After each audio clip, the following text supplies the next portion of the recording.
spend a lot of time going outside. Hello again, everybody. It's Les East, along with Brian Allee-Walsh, NewOrleans.com. It's Wednesday out at Saints Camp, and Les, we're back at practice today, and getting ready for Tampa Bay at Tampa Bay this coming Sunday.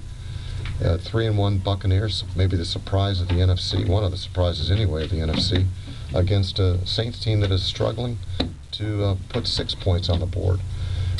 Let's just bring us up to date with first. Let's start off with just the key injuries, and we'll bring people up to date with Darren Sharper and Reggie Bush and Pierre Thomas's progress. But just the players right now that we're talking about.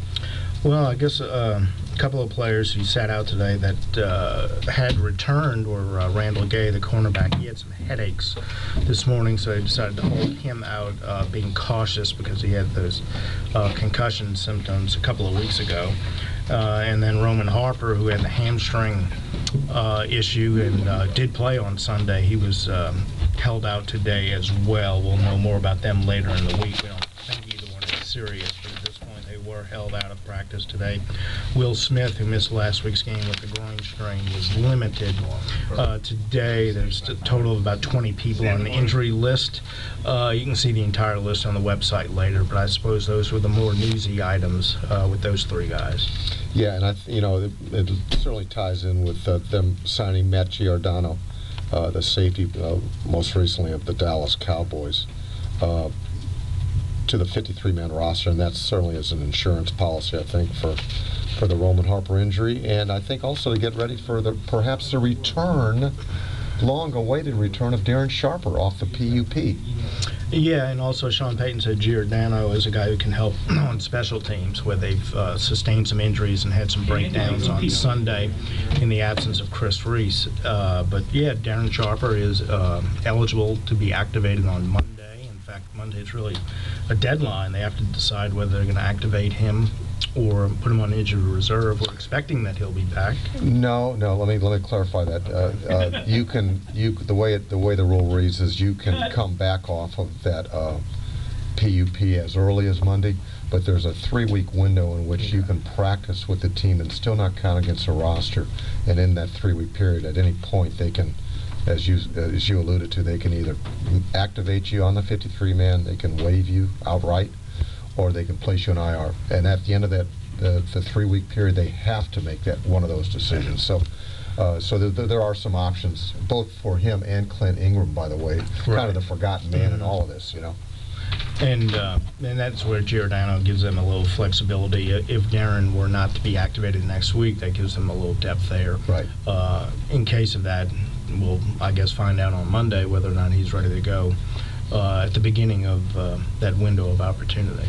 And of course, one of the roster transactions made yesterday was they waived kicker John Carney, which now kind of gives the ball back to kicker Garrett Hartley, who addressed reporters afterwards and sounded, I must admit, he sounded much more confident today than he sounded certainly 2 weeks ago, even a week ago. He just had that, I don't know, that look in his eye like, okay, I am ready to tackle this and get on with my career here.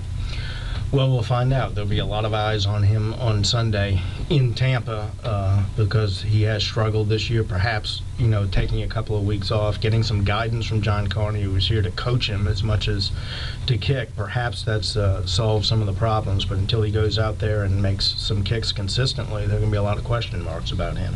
Yeah, I don't think it's a 1 or a 2 or a 3 kick trial period here. I think it's over a period of time in which he's going to be judged, and we'll see. And as he left us, he said, "We'll see." He's looking forward to the opportunity for sure, and he's going to be facing conditions that are unlike certainly in the Superdome or any controlled climate. He's going to be facing normal outside situations with the field conditions as they are at Tampa. I'm not sure what the weather report is for that day, but he's going to have to deal with that, and I think he will. I think, like I said, he's showed a confidence today that I hadn't seen in him the last couple of weeks. So we'll see what happens. Well, it says a lot that Sean Payton didn't just get rid of him after his most recent problems in the Atlanta game, and now that sort of the safety net, a security blanket, however you want to put it, with John Carney, he dismissed him as well. So Sean Payton is showing that he has confidence in him. Now it's up to him to live up to that. Right, and then Drew Brees addressed reporters also as well as Sean Payton did. And of course, one of the hot button issues right now is what is wrong with this offense? What is wrong with Drew Brees? And they try to answer the questions as best they can. I found one comment made by Sean Payton very interesting, that the answers to this lie within practice, the week of practice. And I asked him, in fact, are you being fooled by what you've seen in practice? And he says, no, essentially no. They are. It is what it is. But I'm thinking, well, if you're not spotting this in practice, then what's wrong here? But he says that everything, they're practice hard. They put forth the effort, which I have no doubt is true. But they still are struggling, and Drew tried to address it as best he can. Yeah, he said, first of all, there's nothing wrong with him. He said he's healthy, he's fine. He is technically on the injury report with that knee issue, but it hasn't forced him to miss any time. So there's no reason to think that that's a significant issue. The offense is not hitting on all cylinders. Certainly the absence of Reggie Bush and Pierre Thomas does not help, but even Sean Payton pointed out, or maybe it was Drew, one of them pointed out they actually ran the ball a little bit better since those guys have been hurt than they did in the first couple of games. So it's not one thing you can put your finger on, but it's not like it was a flash in the pan last year. This offense has been prolific since Peyton and Brees got here. This is the 5th year here. That you have to believe that at some point the offense is going to break out. Is it going to be able to average 32 points a game like it did last year? I don't know about that, but certainly it's 31.8. I think Drew corrected your figure on that. Yeah. I don't know if we'll get there. Even Drew said a lot of the numbers they put up are maybe numbers that are only put up one time, like the 5,000 yards, the 32 points per game, stuff like that.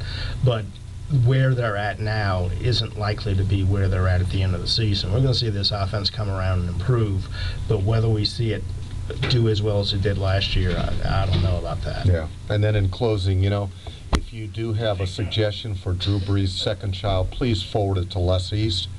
You can either call him direct or on his email. Drew only has 6,000 emails offering suggestions, so maybe he could use a few more. Well, do you have a suggestion, my friend?